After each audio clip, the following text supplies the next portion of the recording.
কিছু ব্যাধিসা বাঙালি আছে, ওদেরকে আসলে কোনোদিন আপনি সোজা করতে পারবেন না। ওরা আগে বলতো দেখছি যে এই হাসিনা নাকি হেলিকপ্টার থেকে উইরা উইরা এই শিশুকে গুলি চালাইছে। অথচ এখন দেখেন এই ডক্টর ইউনূসের অবহেলায় এই টিকেট টাকা বাগবাটোয়ারা করতে গিয়ে এই ৩৩৬ জন শিশু বাচ্চাকে দুনিয়া থেকে বিদায় করে দিছে। এখন দিয়ে তোদের মুখে কোনো কথা শুনি না।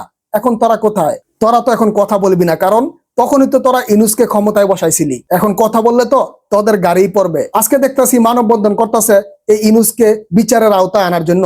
আমি মনে করি ইউনূসকে বিচারের আওতায় নিয়ে আসার আগে ইউনূসকে যারা এই বাংলাদেশের ক্ষমতায় বসাইছে, হাসনাত, নাহিদ, সারদিস, আসিফ, এই প্রত্যেককে আগে তাদেরকে আগে আইনের আওতায় আনা দরকার।